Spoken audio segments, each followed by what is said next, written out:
Romnick, shout out sa'yo. Salamat Balong ha. Nakita yata na ano. May papunta rito sa ano, rice terraces kaya yun. Tumulong na. Nagkusang loob. Sabi nga niya, may pumunta daw rito na isa na vlogger. Si Caleb yun. Siyang nauna rito. Sige, samahan mo kami. Ikaw muna. Okay lang dalhin yung bike dito? Pwede naman sir. Yung isang ng vlogger ay pumunta ka din yung bike. Oo, sige. Sige baba. Mauna ka. Makitaltalon kay dita. Kano yung nirogyanan? Kailan nyo sinimulan yan? Nung December lang. Nung December daw pala yan sinagawa. Kasi bundok naman talaga dito sa Kabuuan, no? At dahil gusto natin magtanim ng palay, ginawan nga ng rice terraces. Ang ganda. Ngayon ko lang pupuntahan to, kuya. Thank you, ha. December pa pala ito.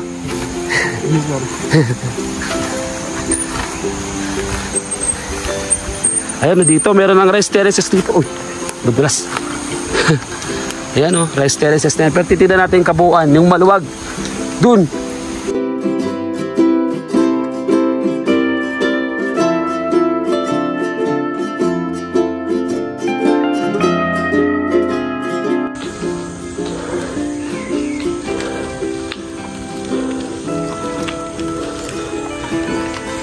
Oh, may sakyan, tabi ka.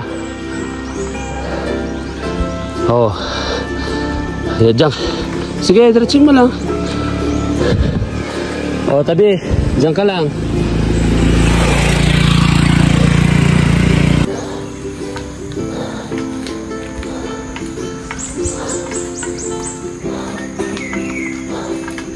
Kamusta Kapadyak Pride? Sunday padyakan ulit. May nabalitaan ako. Actually nakita ko to sa page ni Kuya Caleb Stories na meron palang Kabuuan rice terraces. Kaya ngayong araw papasyalan natin yan. Sisilipin natin. Dire-diretso yan.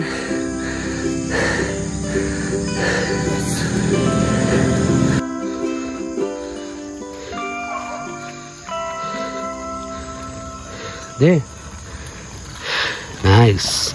Pasado alas 7 ng umaga na mga Kapadyak Pride. Bale hindi ko na pinakita yung buong detalye ng ahon kasi marami na akong vlog ng Kabuuan ahon. Maraming beses nang pumunta rito. Gusto ko lang talaga ipakita yung lugar kung saan makikita yung rice terraces. Pero first time ko pumunta kaya magtatanong tayo dyan mamaya kung saan ngayon para makita natin, mapuntahan natin. May pakita ko rin sa inyo. Kuya, pwede magtanong? Saan dito yung rice terraces ninyo? Meron daw Kabuuan rice terraces dito. Ay, di ko alam kung saan. Ay, hindi nyo alam kuya. Thank you. Hindi nila alam. Saan kaya yun? Sige, ahon muna tayo. Tanong ulit tayo rito. Anong damagak man? Ay, nato iti rice terraces yun. Taka na rice terraces din. Ano banda? Pag naan? Ay, dire-diretso lang dito eh. Okay. Ito yung mga kaibigan natin from Kabuuan. Magsha-shoutout daw sila. Sino kaya? Shoutout po kay Arnel B. Galaw-galaw din. Arnel B daw. Bali sila yung nagsabi nung location ng Kabuuan rice terraces. Ito daw, itong papasok dyan. Bale, dun sa baba may likuan, mayroong bahay doon. Dire-diretso lang kayo tapos parang mayroong kabahayan dito. Dire-diretso kayo dyan. Papasok. Thank you kuya, punta kami. Sige sir. Ayan, ito na ngayong papasok. Pwede rin yata ang bisikletahin to eh. Subukan natin bisikletahin, Ezra. Hanggang kaya natin bisikletahin. Kaya natin. O lakarin na lang natin. Sige po. Walking naman tayo para makapagpahinga ka rin. Dahil mo kong tigil kanina eh. May mga matatarik din pala na pababa. Ayan o. Buti na lang at tapos na yung tag-ulan. Actually March 2 ngayon. Mainit na. Nagsimula na talaga ang summer. Kaya buti lang din tuyo yung daan, hindi maputik. May narinig tayong parang irigasyon doon. Baka malapit na. May mga bata rito. Hello! Saan dito yung rice terraces ninyo? Di mo kabisado? Dito o dito? Yung parang palayan sa bundok. Rice field sa bundok. Hindi mo alam? Sige. Saan kaya yun? Ito yung yata yung sinasabi lang parang tulay eh. Subukan nga natin tumawid. Saan kaya yun? Wow. Gusto mo mag-swimming? Tignan natin. Ay, pababa oh. Pababa ulit. Saan kaya yun? Ayun. Nakikita ko na. Ayun. Yes. Nasilip ko na mga kapadjak. Nasilip ko na. Ayun. So basta dire-diretso lang yan na pababa. Ayun. Tapos may tulay daw sabi dun sa taas. Tapos malapit na kayo. Ayun oh, nakikita ko na. Ayun oh. Ayun dun. Wow. Dun pala.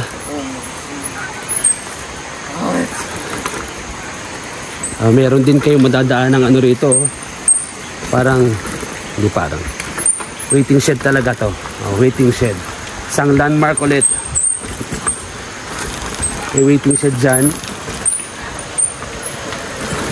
Tapos dun, bubungad na dun. Nakikita ko na rin eh. Ay, exciting to. Diretso? Rice terraces? Ito. Dito lang? Ditoy? Kaduan na kami man. Kahit mo? Ito na lang, may bata rito. Papasama tayo pumunta sa rice terraces. Pero actually dito makikita na eh. Yan oh. Sa likod. Kita mo ng rice terraces. Romnick, shout out sa'yo. Salamat Bolong ha. Nakita yata na ano. May papunta rito sa rice terraces kaya yun. Tumulong na. Nagkusang loob. Sabi nga niya, may pumunta daw rito na isa eh. Na vlogger. Si Caleb yun. Siyang nauna rito. Sige, samahan mo kami. Ikaw muna. Okay lang dalhin yung bike dito? Pwede naman sir. Kasi yung isang ng vlogger ay pumunta pa din yung bike niya. Oo, sige. Sige baba. Umauna ka. Magitaltalon kayo dito. Kano yung anirogyanan? Kailan nyo sinimulan yan? Ay, di pa. Ay, di December. Nung December lang. Nung December daw pala yan sinagawa. Kasi bundok naman talaga dito sa Kabuuan, no? At dahil gusto natin magtanim ng palay, ginawan nga ng rice terraces. Ang ganda. Ngayon ko lang pupuntahan to, kuya. Thank you, ha. December pa pala ito.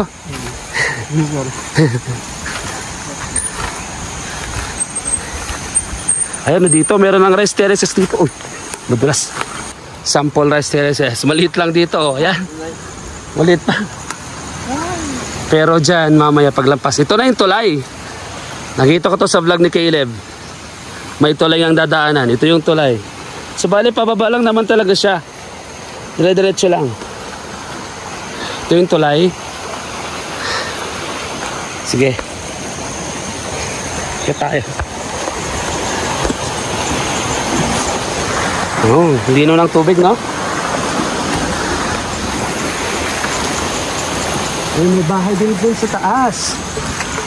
Ay, basa. Wait lang. Dito tayo, Ezra. Okay, may bato. Sige. May batis. Tapos, pataas, konti. Aray ko. Tulak, Brad. Grabe ito. Ayan. Tingnan mo yung aso, Ezra. Hindi kami manapos. Sinay Penaji. Rice terraces. Uy! Op. Dumating din tayo. Dito na tayo sa Kabuuan rice terraces. Yes! Ayan na nga. Pero pupunta natin yung pinakamataas na parte para talaga makita natin yung kabuuan. Yung kabuuan nitong Kabuuan. Rice terraces. Wow, napakaganda. Ay, nako. Sabi ng bata hanggang daw sa kabila meron. Titingnan natin. Meron nga talaga. Baka dyan, pababa, no? Sa baba, merong rice terraces dyan. Tapos dito sa taas, syempre meron din. Linsense raw. O, di ba? Medyo matataas lang yung mga mga pilapil nila rito. Parang naninibago akong maglakad, no? Uy!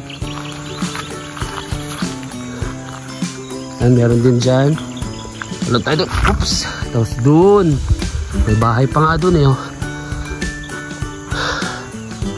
Ay, wow! Yan. Tapos hanggang doon. Ayun. Para mas makita natin, oras na para paliparin si Homer.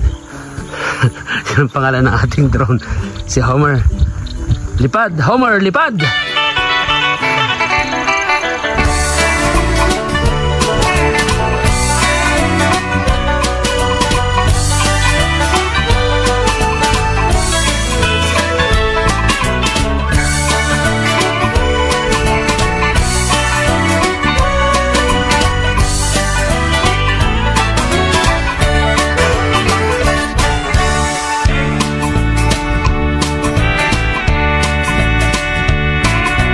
This is a place where I was born, where a lot of good things I have known. You can spend some time with the bright stars in a cold night. The weather is good and the sights are nice. When you've seen the place, you wanna go there twice. See the beauty of the forest trees, feel the cold breeze. Nueva Vizcaya. Listen to the beat of the old cansa, the music of the hills and the big conga.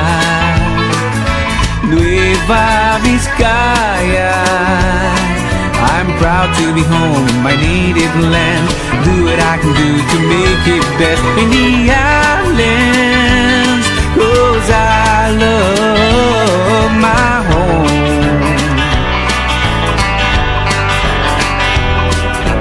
Nueva Vizcaya, I'm proud to be home in my native land, and attain a vision and a goal at hand. Nueva Vizcaya, a place to live in prosperity. Do what we can do to make it best in the islands, 'cause I love